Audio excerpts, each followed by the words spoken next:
Me and the Notification Gang would like to invite everybody to come join us Monday through Thursday, 9:20 to 10 o'clock for morning coffee, where we discuss the events of the prior day and also just talk mess about stuff. See you then.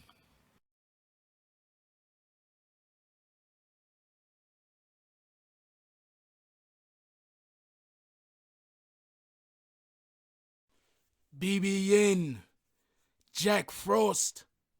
What's up, party people? Alright, so yeah.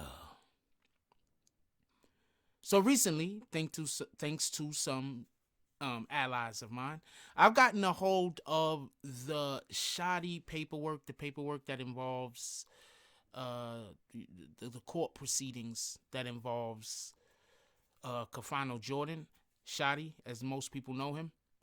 And so I was just going to do a video, but then after actually reading through a lot of the paperwork, I realized that I'd be doing it in injustice. So instead of just doing one video, covering the paperwork and speaking on it, I decided to do my own breakdown on different points that I find that might be important in the paperwork. This video series entails that. So before we go any further, the first thing that I want to say is I do not know Mr. Jordan personally, nor do I know if he's guilty of anything that is in in the paperwork. It's 57 pages of paperwork, nor do I know if he's guilty of anything in it. Nor am I saying that he is speaking on other defendants or people who are not yet maybe involved in the case, that might be involved in the case at a future date. I am not saying any of this. I am just disseminating information, and you yourself as the viewer, as the audience, can decide what you think of it on your own autonomously.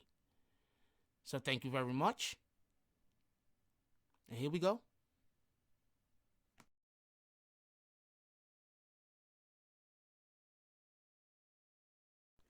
The first thing I would like to add before we go any further, on page 10, I believe that something is said that's very, very important as far as anybody who don't know anything about gang life or the different facets or parts or sets that a gang might have or affiliations. On page 10, Mr. Longyear is speaking to the court, and he quite frankly, just so we could be clear on this, he lets it be known that the racketeering charges that are being presented to the court deals with 9 Trey gang members, not the Bloods gang in general. It says, Mr. Longmire says, yes, thank you, Your Honor. Your Honor, the investigation began in or about February 2018 into the 9 Trey Gangsta Bloods, which is a set of United Bloods Nation. The nature of the investigation was social media, phones, and the like.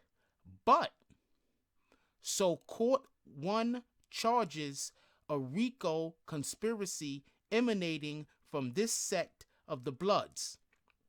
Then the court says, but the racketeering organization is the subset, the 9 Trey Gangsta Blood subset, not the overall Bloods. And Mr. Longyear says that is correct, Your Honor. So before we go any further and actually go in depth or try to break down or at least speak about what's happening, I want everyone to know that while I'm not saying anyone is guilty of anything that might be in this paperwork, I don't know if anyone is guilty or not. They have to go to court to figure all of these things out. I just want people to know that not every single blood set is considered to be part of whatever this racketeering charges that they're trying to put up against these men. That at this point, the only charges that are being placed on anyone is the 9 Trey Blood subset. I just want to be clear on that. Another point that they make right here is they say that this particular investigation started February 2018. The first thing I'd like to say that I think that some people might have forgotten is that on January 18th, 2018, Tekashi was involved in a Yams Day brawl. Now, I get it. You're asking, if this is a Shotti case, if this paperwork is Shotti's paperwork, why will I begin it by talking about Tekashi 6ix9ine? And the reason being is because they're saying that their investigation, this investigation that they currently have, that they did all of the research for, or whatever the case might be, that involves the 9 Trey gang members, alleged gang members, started February 2018. So what I'm going to do is, I'm going to right here speak about something that happened around that time that involves the 9 Trey gang, or Tekashi specifically, because they're linked. You understand? So on January 18th, 2018, there was a Yams Day brawl. The fight broke out at a concert at the Bronx, New York Expo Center. Witnesses say that 6ix9ine was at the center of the brawl when it began. The rapper denied it, saying on Instagram that it had nothing to do with me. I don't know who remembers that, but that is what happened. On February 5th, Tekashi was in Minneapolis. And while in Minneapolis, there was an incident that happened at an appearance that he had at a club, Club Prive, I believe. That's how you say it. And following the concert, there was a shooting. It says that 6ix9ine was in the Twin City, and unsurprisingly, trouble started. They were throwing ice buckets, and there was a confrontation that had happened on the street. And the thing that actually happened at the culmination, or at the ending, pardon me, of the confrontation was there were gunshots. It's not clear who shot at whom, or, it's not clear who was shooting, but there were gunshots. 6ix9ine was unharmed, and he bragged on Facebook at that time that they will never touch him, and he says that they can't lay a finger on him. In February 16, 2018, there were canceled shows. 6ix9ine had shows that were canceled in LA. 6ix9ine is scheduled to perform in LA at the Belasco Theater on February 20th, in the middle of the NBA All-Star Weekend. But several days before the show, the venue cancels. Despite that, the rapper says he still headed west. And he went out there doing what he do, talking about SMD, scary West Coast clout shakes and rappers want to cancel shows. He's still going to show. I'm going to show how gangsters move. And around this time is basically when the FBI is saying that they started their investigation. And remember, that happened on the 20th. And on the 21st, that's when the fight at LAX happened. Allegedly, the fight began because 6ix9ine or a member of his crew had said something to some woman, and I guess she got offended, or whatever the case is. At least that's how the story goes. And then there were 2 men, and then they came out to fight him, and there was a whole bunch of stuff, and 6ix9ine was on the floor, and whatever. February 22nd, 2018, members of a San Antonio area prison gang called Tango, or I don't know how to say it, Tango Orejon, Orejon,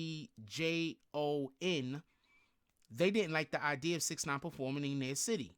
So on February 17th, they released a video showing a few men holding weapons and threatening the rapper, say that they will impose penitentiary rules on him if he shows up. Their reasoning, they consider 6ix9ine a molester of children, and they don't want him in their city performing and making money. So that also happened. February 23rd, his album dropped, Day 69. Now, I say all of that to say, when the government says that their investigation started February 2018, and I just run off all those things that happened February 2018, and it ended with 6ix9ine's album releasing. So there could be an argument made that I'm not saying that this is what the case is. I'm saying that there can be an argument made that a lot of the shenanigans revolving around trying to create buzz for themselves alerted the FBI to this particular set of blood members, or to this particular subset of the organization. And due to that happening, that's when the investigation started and the RICO charges actually started coming up. So, or when they were preparing to issue RICO charges. So,